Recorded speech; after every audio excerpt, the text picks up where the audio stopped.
Your phone is the reason you feel stuck. You probably had a plan for your life, not a vague wish, an actual image, a version of yourself that felt inevitable at some point, more disciplined, more confident, more capable, more you, and yet without any clear moment of failure, you ended up here instead. Not broken, not miserable, just suspended. This video is not about laziness, it's not about motivation, and it's not about willpower. It's about the quiet psychological mechanism that keeps people endlessly preparing for a life they never enter. If you stay with this all the way through, you won't just think differently about your phone. You'll understand why your plans never gained enough weight to become real, and why that wasn't an accident. Most people assume change fails because something is missing. More discipline, more confidence, more information. But psychologically, change fails for a different reason. There is not enough friction. Historically, human progress, personal or collective, was driven by discomfort, long periods of boredom, silence, uncertainty, the absence of stimulation. Those states created pressure, pressure forced movement, and movement created identity. Your phone didn't remove effort from your life. It removed pressure. You are the first generation in history that can instantly escape boredom, anxiety, self-doubt, anticipation, emotional discomfort, not by solving them, but by dissolving them. That single shift rewired how plans live or die. Psychologists describe the modern mental state as continuous partial attention. You are never fully focused, never fully disengaged, never fully at rest. Your mind is always lightly occupied. This matters because focus is not what creates action. Tension does. Before phones, boredom was intolerable. It forced the mind inward, toward reflection, toward imagination, toward problem solving. Now boredom lasts seconds. The moment discomfort appears, it's neutralized. Scroll, tap, refresh, and the nervous system never adapts. Here's the part most people misunderstand. Plans do not require inspiration. They require sustained emotional discomfort without immediate relief.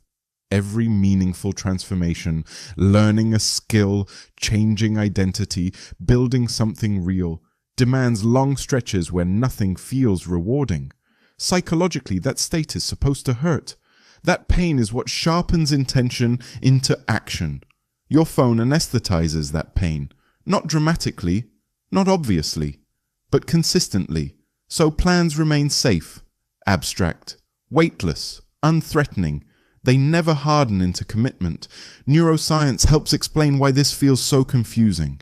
Dopamine is often described as a pleasure chemical, but that's misleading. Dopamine regulates drive, not happiness. It teaches the brain what is worth pursuing. Research discussed by Anna Lemke shows that constant low-effort dopamine spikes, exactly what phones provide, reduce the brain's capacity for motivation over time, not immediately. Gradually, the brain recalibrates, effort starts to feel excessive, delay feels unbearable, silence feels wrong, not because you're weak, but because your environment trained you that way. This creates a strange modern condition. You feel busy, mentally occupied, sometimes even exhausted, but unchanged. You consume ideas instead of building systems. You plan instead of committing. You research instead of starting. The phone offers a perfect illusion, the feeling of movement without movement. Scrolling feels active. Watching feels productive. Thinking feels like progress. But psychologically, nothing accumulates. No identity shift, no adaptation, no internal pressure. There's a reason this is so hard to notice. Your phone doesn't attack your goals. It reframes them. Goals become content. Dreams become mood boards. Ambition becomes entertainment. You watch other people act while feeling like you're participating. This is not accidental. Psychologist Philip Zimbardo argued that environment shapes behavior more than personality. Your phone is not a tool anymore. It's an environment you live inside. An environment optimized for reaction instead of intention, consumption instead of construction, stimulation instead of transformation, and humans always adapt perfectly. This is why telling people to just use your phone less doesn't work. The problem isn't time, it's identity momentum. Every year you remain psychologically unchanged, your brain lowers its expectation that you will ever become someone different. Not consciously, subtly. "I'll start soon" becomes "when things calm down." When things calm down becomes "maybe next year." And eventually, the desire itself weakens. Not because you gave up, but because your nervous system stopped believing change was necessary. Notice how plans die today. Not with failure, not with drama, but with delay. Endless delay. Delay feels harmless, but psychologically, delay is corrosive. It teaches the brain that intention does not require action, that identity does not require proof, that wanting is enough. Over time, that belief becomes permanent. This is why silence feels uncomfortable now, why waiting feels unbearable, why boredom feels almost threatening. Silence used to be the space where insight formed. Now it feels like something is missing. So the phone fills it. And every time it does, it steals a small amount of pressure your future self needed. The truth is this: your phone didn't make you lazy. It made you comfortable living below your potential without pain. That's far more dangerous. Discomfort is what forces reorganization. Discomfort is what sharpens priorities.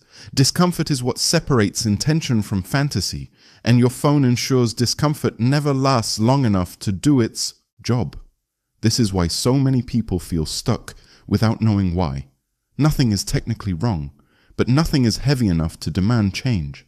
Life becomes a series of tolerable days instead of a directed trajectory. And here's the final, difficult realization. Escaping this isn't about deleting apps. It isn't about discipline hacks. It isn't about motivation. It's about rebuilding an environment where not acting feels worse than acting, where silence returns, where friction returns, where pressure accumulates. Most people will never do this, not because they can't, but because comfort has become their identity.